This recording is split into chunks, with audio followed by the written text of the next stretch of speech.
I am Kit, and this is me, 30 weeks on low-dose testosterone and finasteride. The changes, I really haven't noticed any changes this week. My voice, I was expecting to sort of level out at this point because the other changes have been non-changing. I expected it to just sort of plateau for a while now. So when I looked at my voice today, after my recording, I was looking at it like, oh, I'm expecting it to plateau, boom. And it was just like, drop. And I was just like, what? And so I looked at the variable page just to see what the hell it looked like. And yes, my voice was actually down in the low range consistently the whole time. It wasn't some sort of fluke. And I was like, wow, okay. So I'm, after this video, I'm going to have to compare to see if I can hear that big of a difference from last week to this week. Other than that, I haven't really noticed any differences. My facial shape, I did take a picture this week to, every month I'm doing a picture just to compare, and it looks like my face is puffier. So I don't know. It doesn't, the shape itself doesn't look any different. It may have just been, maybe my face is puffier at night than in the morning. I don't know. But there's no particular difference. My body, I didn't measure this week. My muscle mass, I didn't particularly test this week. I was doing some digging at work.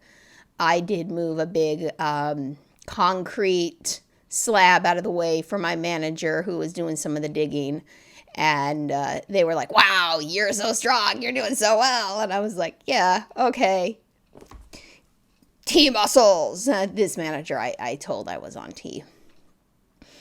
No facial hair, body hair, balding, or bottom growth. My acne has been surprisingly absent.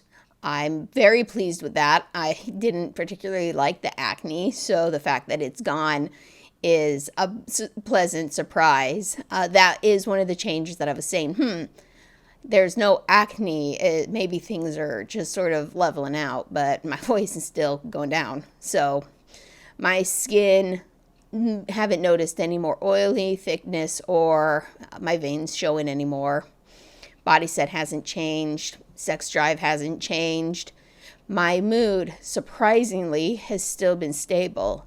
It's been 2 months, almost 16 weeks since my last episode, my 2-week manic hypomanic episode.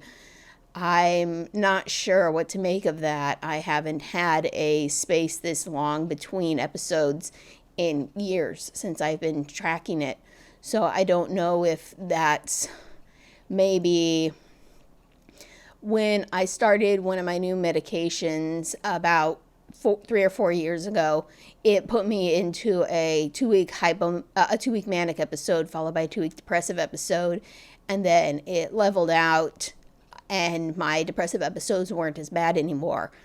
Possibly the T triggered something like that, some crazy bipolar episode, and then it's leveling out my moods, and I may not have as many, or I'm not going to the point that I hope I don't have any more, and I'm like cured of my depression, if you want to put it that way. So, but I don't know, maybe the hormones are doing something to my cycles that I was unexpected. I sort of expected, if anything, it might mess them up more, but if they're, going away, that was my long shot hope. So we'll see how that pans out over the next several weeks, months.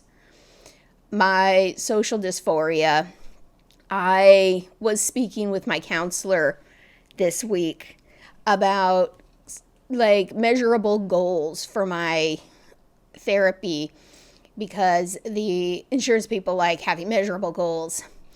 And one of them I was talking about was being able to correct people that at the hardware store or the grocery store, when I just talked to them and they, misgender me, and I'm like, well, I'm only going to see you this one time. And this is a one-time thing, so, I'm not going to bother doing this anymore.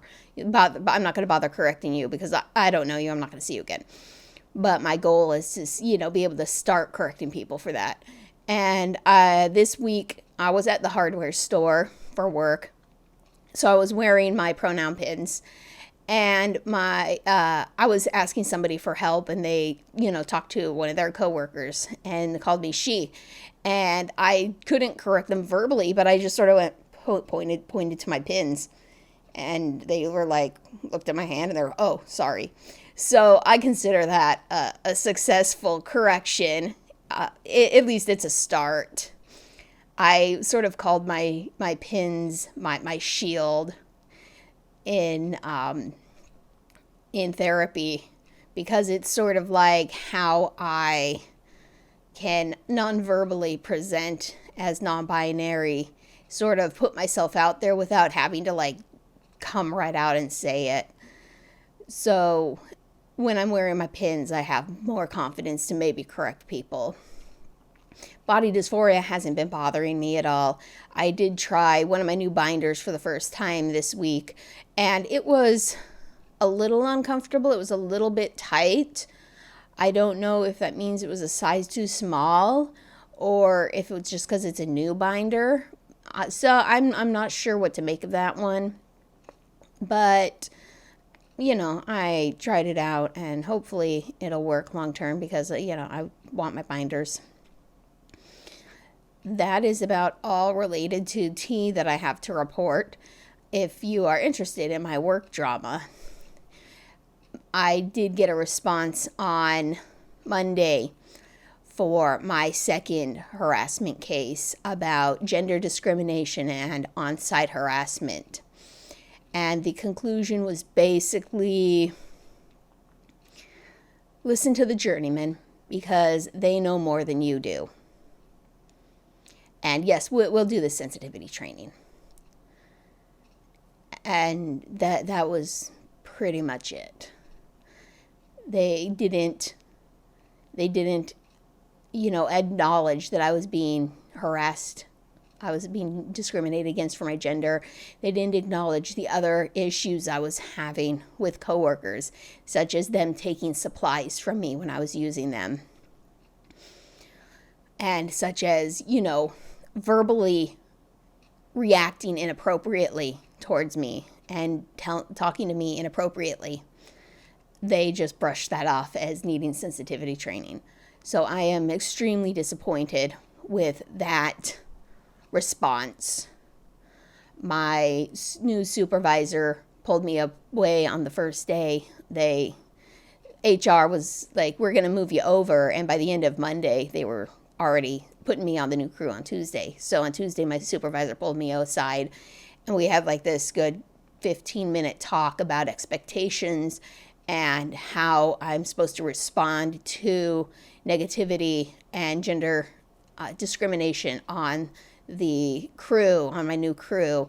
And my supervisor was like, you correct them once and then you come to me and I will deal with it, because it is unacceptable and you are going to be gendered correctly.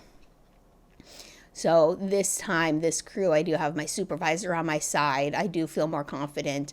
I do like the way this supervisor is running the crew. 3 days on the crew, and I was like, wow, I wish I'd been transferred here like a year ago, because I like this so much better. I have been working with some of my old crew this week because we are sharing crew right now. The supervisor has 4 people, including me. One of them is out for an injury. One of them is on light duty. So they do need help from other managers at the moment. So as long as I'm on Ashley's crew, even when I'm working with my other coworkers, they will talk to these coworkers when they're on Ashley's site and tell them, respect gender identity. I am still contemplating whether I want to escalate this to the union or not. I did ask for the union contract, and HR just point blank ignored me, just ghosted me, didn't respond at all, which is not unexpected. I've worked with HR before, and they've just ignored things that I've sent for them, questions I've asked. So this, when you claim discrimination, they'll jump on board. But you ask for anything else and they're like, not important. So I'll wait till my local union branch opens up and then go ask for their contract and see where it's talking about these rules that, prevent me from being compared to journeymen, see what those actually say, see what the union says about discrimination, and decide if I'm going to escalate this, because it is not right that these coworkers were not reprimanded for their behavior, that it's sort of just being brushed down as, oh, they just need to be taught how to behave, without actually saying this was inappropriate behavior. It needs to be corrected. So we'll see how that rolls out down the line. I'm not sure when the branch opens up. They said end of the month, but we'll find out down the line. I don't believe there's much else. I did take my cat to the vet, and she was fine. It was just a one-day stomach ache. She got her vaccinations, and she's been acting normally. So that's not too much of a worry. The vets did say that when I take her in to get a teeth cleaning, which she's due for, they can roll some x-rays on her to make sure she doesn't have any bone issues that might crop up at her age. She's not really old, but they said there might be something that's triggering some aggressive behavior that seems to come on unprovoked. So, but that's also something further down the line. So I believe that's all for this week, and I will see you next week for my 7th month check-in.